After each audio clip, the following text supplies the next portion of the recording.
Alright guys, so second brew of the year. I've got the ginger beer done. Fruity little number. Oh, beautiful. So today we're going to be making Lawnmower beer 0.20 or 2.0. I made this a couple of years ago with a bit of leftover grain. Really nice, really drinkable, low ABV, so you can drink it all day. I've got a few leftover bits and pieces from my last brewing session last year, so I thought I'd get a little start on before my new order arrives and make this Lawnmower beer again. And to reiterate, a diary is great, because I've looked back, I've seen that the original Lawnmower beer, the head didn't last very long, so I'm going to increase the carapils, and I felt like it could do with a bit more hop infusion. So this time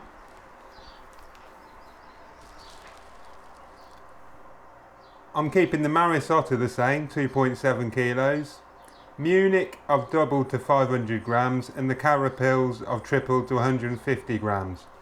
I'm going to stick with the Fuggles for 24 grams for 60 minutes for the bittering hops, and then Citra I'm going to add an ounce with 15 minutes to go, and then 10 grams 5 minutes to go, which will provide a bit of aroma and a bit of flavour. I'm going to aim to mash at 68 degrees.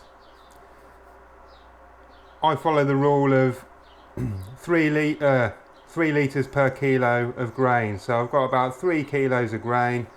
I'm going to use 10 litres to mash with. Going on the online calculator, I should need about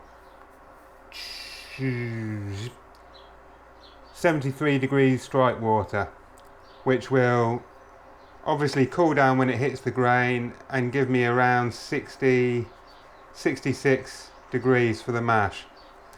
Now there is a bit of math when you do beer, but don't let that put you off, because it's relatively simple.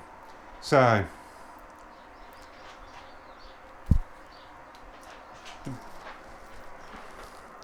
here's my Pecco, which is a kettle. It's got a thermometer that goes in there, and it tells the controller how hot the water is. So it's at 70 degrees at the moment. I'm aiming for 73. Now when that hits 73, I'll put it in the mash tun, and with the temperature of the kit, the temperature of the grain, that should drop from 73 to about 66 degrees. Before you use your mash tun, always a good idea to test it first, make sure there's no leaks.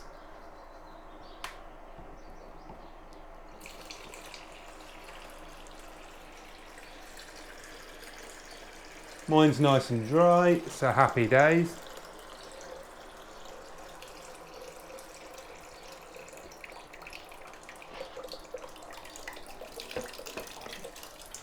So once we've mashed, we're going to lose about a litre of water per kilo of grain. So 10 litres of mashed water will become 7 litres. The Pecco, over an hour of boiling, it will lose about 4 litres, so I need a pre-boil volume of 27 litres. So to get 7 litres to 27 litres, I've obviously got to do a 20 litre sparge, and the sparge temperature is going to be around 77 degrees. But yeah, seems like my strike water is ready, so give me a moment. Okay, so I've got my grain pre-weighed out into this bucket. I'm going to put the strike water into the mash tun first, and then I'm going to add the grain to the water. If you add the water to the grain all in one lump, you'll get lots of little dough balls, and you have to break them up. So it's best just to add the grain to the water slowly but surely, giving it a good mix, and you get less dough balls.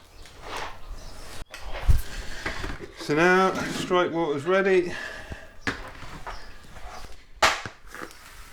In goes the grain.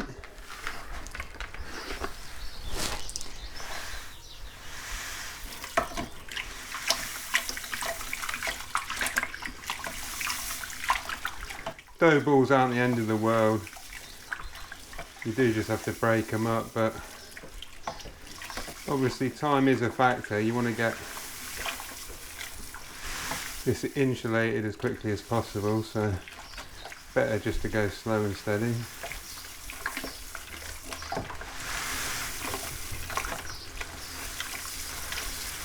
And the smell right now, I wish you could be here. It is incredible. There is nothing quite like cooking malt.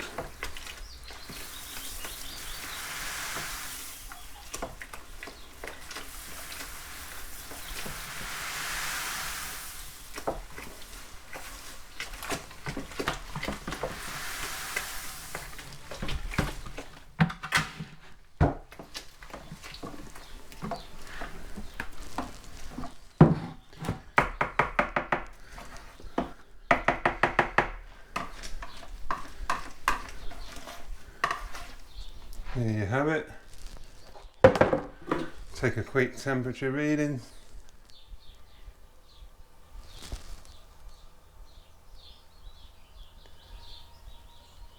(64 degrees), so it's lost a bit more than it said it would.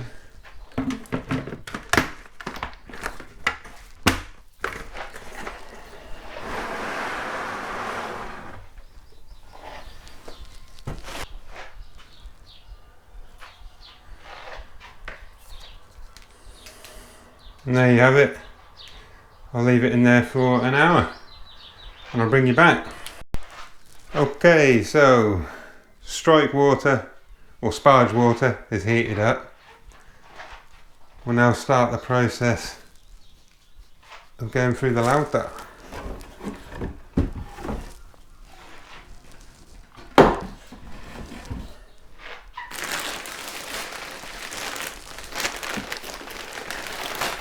Now this is called the voorlaaf, which basically means draining the wort and then pouring it back over the grain bed, which basically filters the wort before it gets boiled.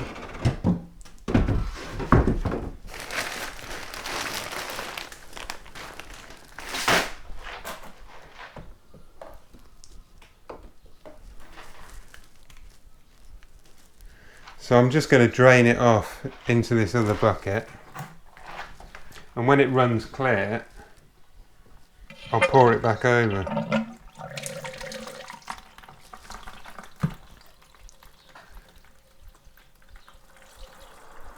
So I'm watching this bit here and you can see lots of little bits of grain coming out.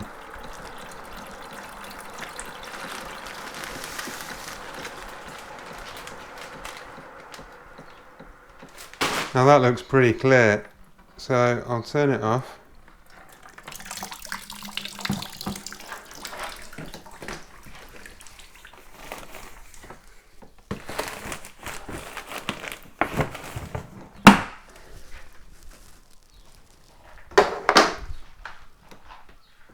I'm going to run a bit more.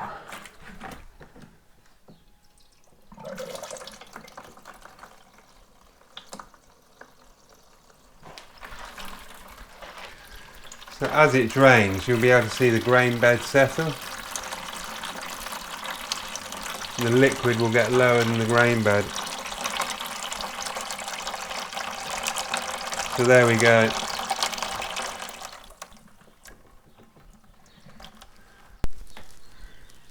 So now I'm just going to pour this first runnings back into the mash tun and let it drain into another bucket below.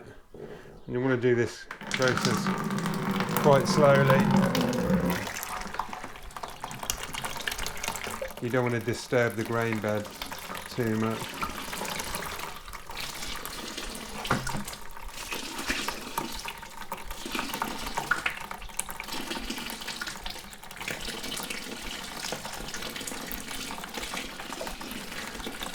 And so this process just stops you getting lots of bits of grain in your oiling mixture.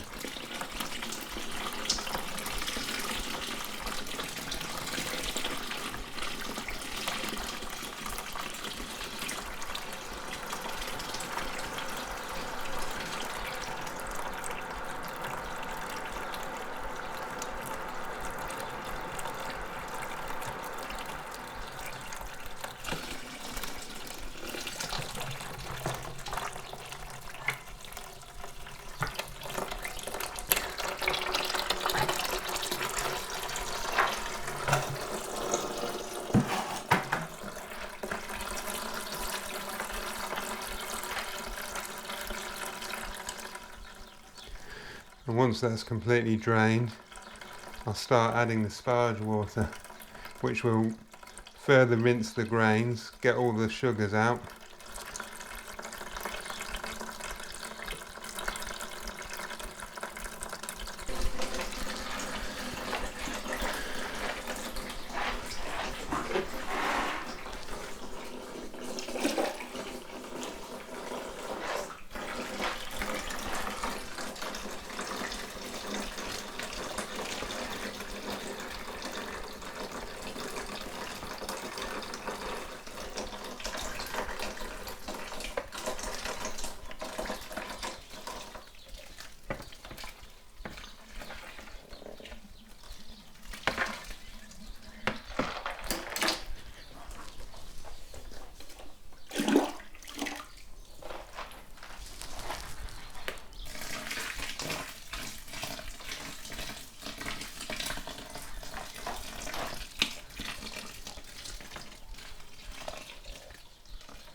So I've taken the wort, put it in the kettle, got that coming to the boil while the rest of the sparge is coming through. As soon as this starts boiling, I will add 24 grams of fuggles, start the countdown, and add the remaining hops as and when. And once that's finished draining, I'm going to put my kettle in there, which will allow it to retain more heat and therefore get to temp quicker. Here we are. It's at the boil. 24 grams of fuggles. In it goes. Now 45 minutes in, I'm going to add some citra for aromatic purposes. Okay, so it's been boiling 45 minutes. Time for an ounce or 28 grams of citra hops. And the smell of these bad boys, oh my days, outstanding. And the smell of this malt, oh my goodness. Here, 5 minutes left. I've got some 2-year-old citra hops, 10 grams of. Just going to chuck that in because that's going to do no harm.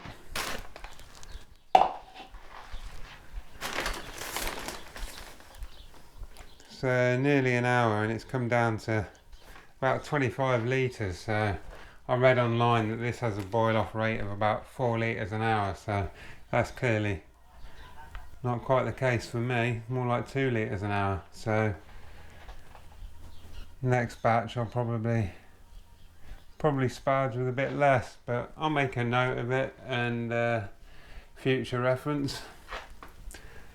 It's not the end of the world. At the end of the day, you're going to lose a couple of litres to the after it's fermented. The yeast sits on the top and then it drops to the bottom along with all the hops, so you lose a couple of litres at the bottom when you rack off after fermentation, so not the end of the world.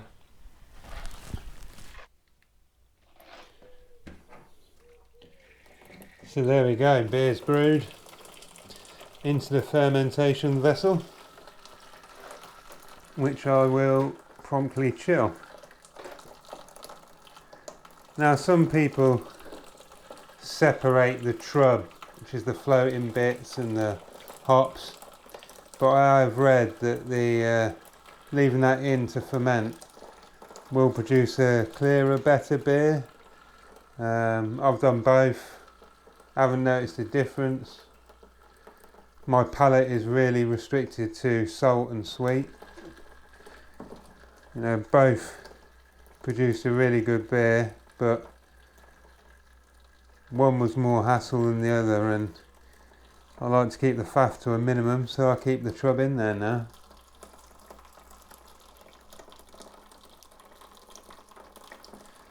You want to introduce as little oxygen as possible, so you notice I've got the beer tap aimed at the side of the barrel. That just, instead of splashing right down into the bottom. So splashes obviously introduce oxygen. You want to keep that to an absolute minimum. But this will get blocked up at some point with the hops. And once it's blocked up, I'll just pour it in by hand.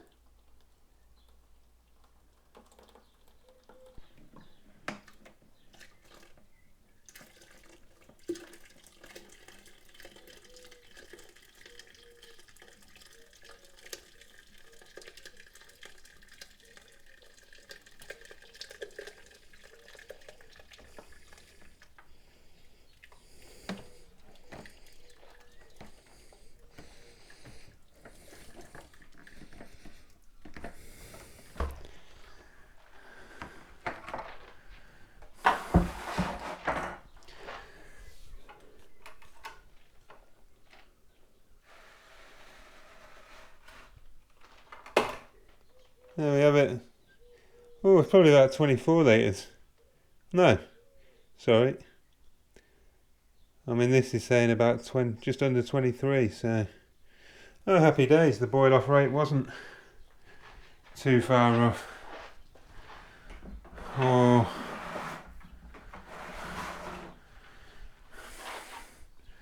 Someone's measurements are wrong. Take your pick.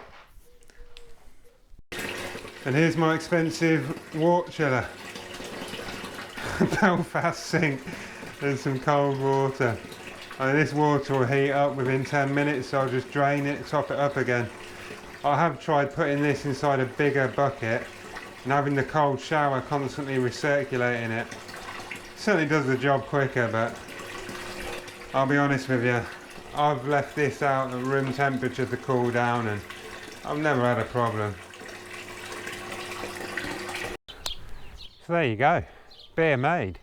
I'll let that cool down to about 25 degrees and I'll take a gravity reading and pitch the yeast. As you can see, I'm not overly fussy. I don't baby the beer. I haven't got expensive equipment by any means, and my beer is literally the best I've ever had. I'm not blowing my own trumpet there. That's thanks partly to recipes and just the fact that it's homebrewed beer. It is amazing. I really hope that this video encourages you to get out there and make your own beer, because you will be blown away. A lot of it is, well, you know, you have a microwave lasagna compared to a homemade lasagna, night and day. And that's pretty much the difference between commercial beers and what you can brew at home. Now, craft beers, granted, are quite a bit better, but you know, they've all got to have preservatives and, you know, lots of shortcuts taken for the most part, I'm sure. So, you know, whether you're doing extracts, brewing a bag, using a mash lauter tun, or using a 3-vessel system, you know, you're going to be really happy. And there are some, you know, some maths involved, but there are online calculators that will do it all for you. So yeah, please get into brewing. It's one of the best hobbies you could ever possibly imagine. When I first started, I didn't used to drink at all. In fact, for 10 years, 25 to 35, barely drank a drop. I only started brewing because my mate was doing it and I thought it looks like a laugh. And after I did that first batch and I smelt that malt cooking, oh man, I was hooked, absolutely hooked. I ended up brewing a Scotch ale, a wee heavy, a Guinness clone, APA, and you know, I had nearly 200 bottles of beer to drink, and yeah, I thought, how am I ever going to get through this? But trust me, when confronted with an array of craft beers, you will start drinking them bad boys. I mean, wake up, yeah, I'll have one for breakfast, you know, be a German for the day. So yeah, I really hope that you know, you get into this hobby, because it is absolutely awesome. Hope you enjoyed the video. Like and subscribe if you did. I'll be doing more brewing videos. Benefit of coming up to Scotland, I got to try, well, I met a fellow brewer who gave me some of his old equipment, and he gave me a beer to try, and it was a 60 shilling Scottish beer. I'd never had anything like it, and that was it. I went home, researched and made it. And you know, if you didn't know, Scottish beers traditionally, they didn't have a lot of hops up here, so they used, well, their beers were mainly more malty than hoppy. And you know, I'd never had a beer like it until I came up here, and oh, just absolutely amazing. I mean, really worth trying. The 60 shilling was a lighter beer, and it was called 60 shilling because it was done on tax bands. The more alcohol, the more tax. So they produced a lower ABV beer to reduce the tax. But then there's the wee heavy, which is around 10%, and I made that bad boy. One bottle got missed, and we drank it a year later, and it was like nectar. You know, if there's gods up there, that's what they drink. Wee heavy. Oh, life. Right, oh, not complete unless you've had a little wee dram of wee heavy, I tell you. All right, that's it for this video. Cheers.